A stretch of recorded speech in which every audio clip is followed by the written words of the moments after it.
Jenny Kleeman travelled along the Mediterranean coast to investigate a threat to some of the country's spectacular historical treasures.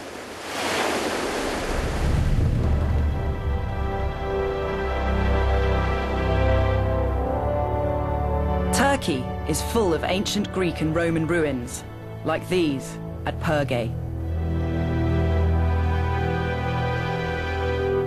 Entire towns and cities are preserved, giving us unique insights into the ancient world. So this is Theatre of Perge. Wow! This is really something. One of Perge's head archaeologists, Ingi Delaman, showed me around. It's a huge theatre. How many people could sit and watch? About 10 or 15,000 at the most. As many as 15,000? At least 7 different civilizations have settled here over thousands of years, from Neolithic times through to the Greeks, Romans and Persians. Archaeologists are only just beginning to piece together their stories. But it's not easy when some of the most important artifacts, which have lain undisturbed for centuries, seem to be slipping through their fingers.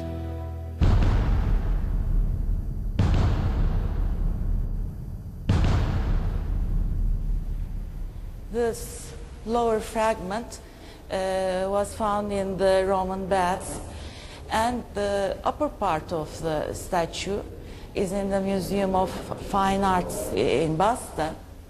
Yes, and there's just a photograph. How did it end up in Boston? Well, it was smuggled. It was smuggled? It was smuggled. So archaeologists have never seen the entire complete statue? No. No. No. And the Turkish government has made negotiations, but it's not returned yet. What happened to the statue of Hercules is not a one-off. Many pieces of Turkey's history have been looted and illegally exported, often ending up in museums and auction houses in Europe and North America. And here, most parts of the sarcophagus was found in Istanbul, in a truck.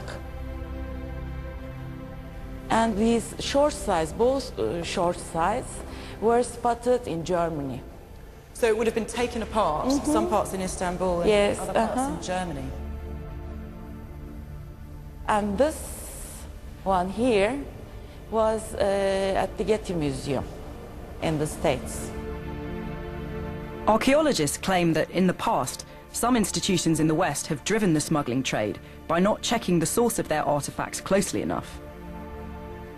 And while the objects never lose their power to awe, if we don't know where they've come from, they become historically worthless. With booty fetching millions of dollars, this real-life treasure hunt attracts international crime gangs and professional plunderers, as well as opportunistic locals. Every theft is a potential loss to our understanding of human history.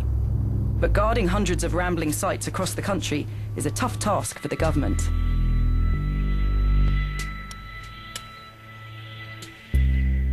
Ibrahim Çoban's job is to stop Perge's most valuable tombs from being raided.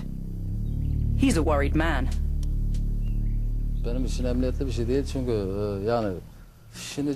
This is a dangerous job. My life's at risk. The looters don't come empty-handed. They're armed. I don't have anything. Do you think there's a lot of looting going on around Perge? Yes, it's happened before. For example, my own cousin's involved in this. His house is just there.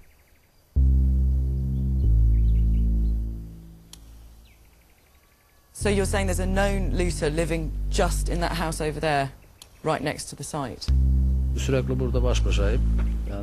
I'm constantly face to face with him here. We're at the brink of a trigger at any moment. We can become enemies, but I still report him to the necessary authorities. No wonder Ibrahim was worried. His cousin Adnan is a convicted murderer. I went next door to see if he would talk to us. people have told us that you are looting things and selling them on the black market, and that police have investigated you for that. Is that true? I told the police I'd been digging. If you say you didn't do it, you get a bigger punishment. You can't fool the judge. But Adnan denies he was digging for profit. So why would you dig, if not to sell? I was curious. I dug. He took me to see where his curiosity had paid off. And you can't help but think that underneath every mound here there might be something.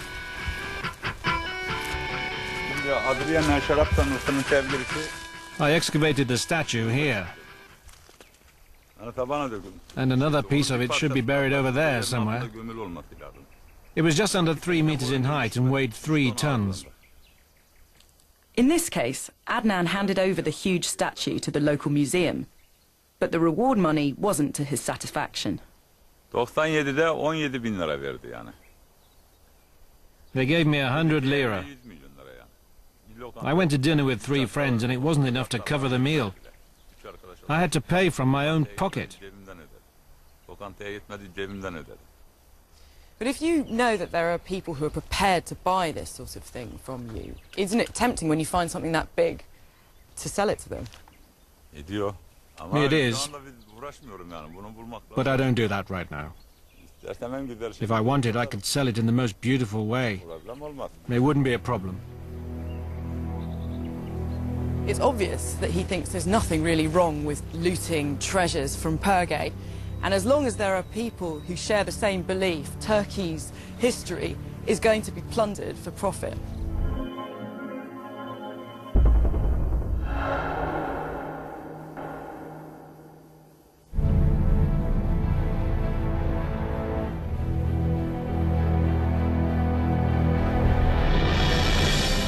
For the next stage of our journey, I headed east to another of the country's most famous landmarks, at the very heart of Anatolia.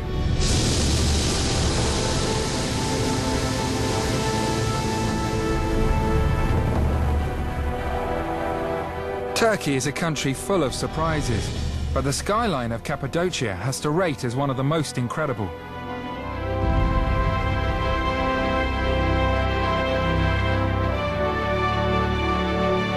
Every morning, dozens of visitors take to the skies to soar over another world.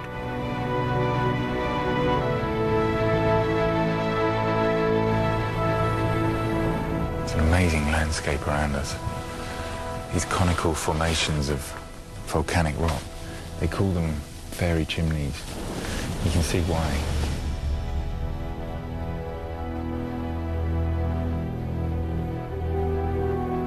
It's a magical, prehistoric place, where early residents made their very own fairy tale homes. You can see there's a cave down there that's been hollowed out over there, if you can just make it out. The blackness in the rock. Humans first started carving out these homes thousands of years ago. And there are still communities of cave dwellers living in this area. This is my grandparents' property, and we take over from my grandparents, and now my parents are using there. Ah. Rafiq Chifchi, who now runs a local restaurant, grew up in these caves. And he's my father. His name is Hassan. Lovely to meet you, Hassan. Hello. Hello. My mother. And my wife, Aisha. All right. This is beautiful. So this is the main bedroom in the house, is that right? Yes, yes. Your roots, where your family is from, is very much from the caves, but you live in a house now.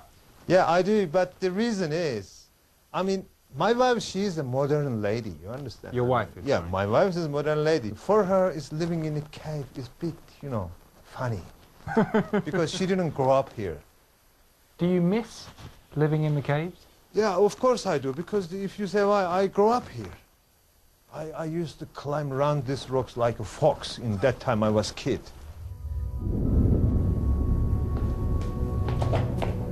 So you've managed to bring us as far as we can go. This amazing view, wow. That is an ancient view.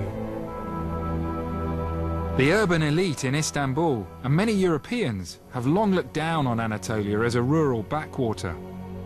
And some people here do still live a traditional lifestyle. But things are changing. Just a few miles from Cappadocia, an economic revolution is transforming Anatolia.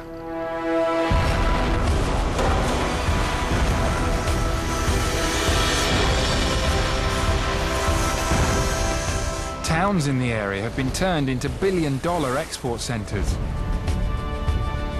They call them Anatolian tigers.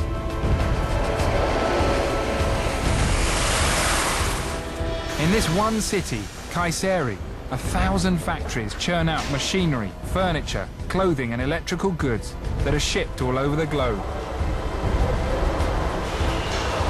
Look at the size of this place. Your factory is huge. Over 20 years, Mehmet Feliz has built his family's refrigeration firm into a $15 million business with customers in 50 countries. Why do you think businesses in Kayseri have been so successful? Kayseri people are really very devoted to their religion.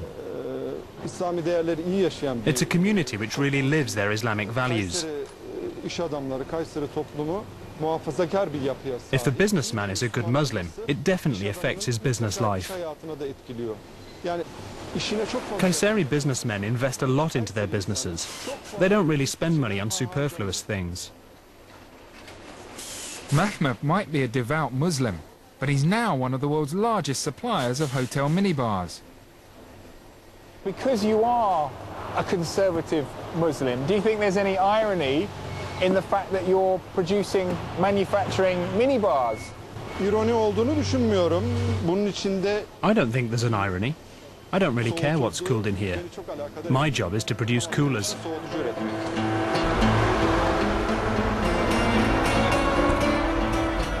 The emergence of the Anatolian tigers has created a new business powerhouse at the center of the country, run by conservative Muslims.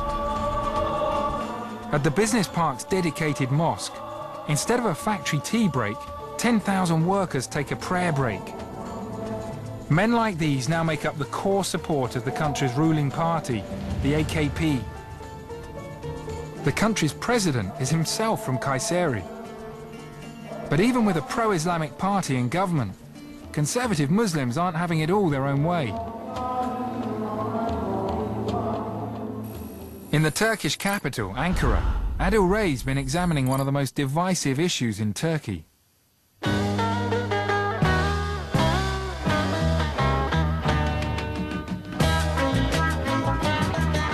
Mercan Yücel is in her final year at one of Turkey's top universities.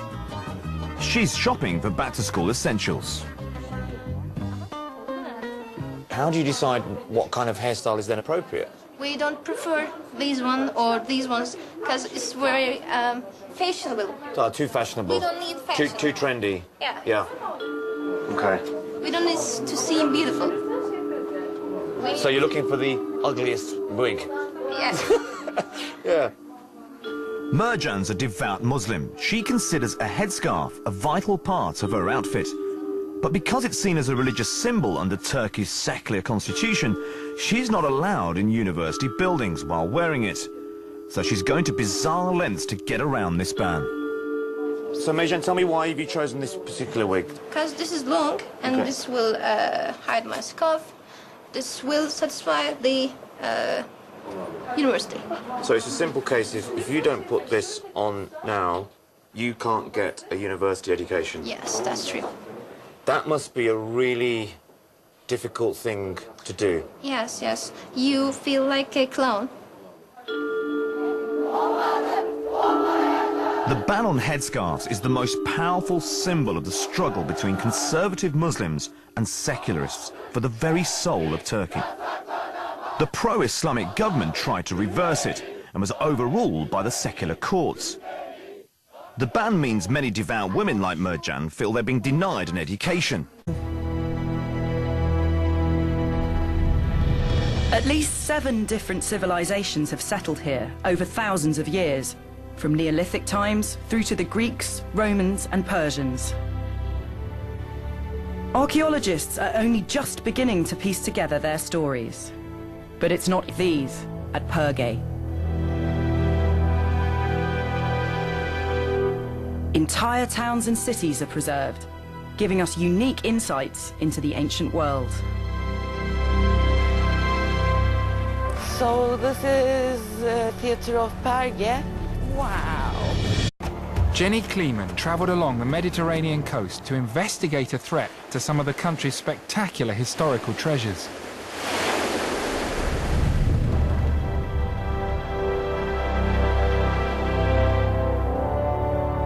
Turkey is full of ancient Greek and Roman ruins, like easy when some of the most important artifacts, which have lain undisturbed for centuries, seem to be slipping through their fingers.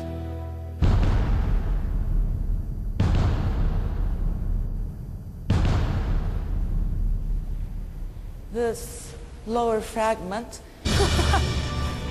This is really something. One of Perge's head archaeologists, Ingi Delaman, showed me around.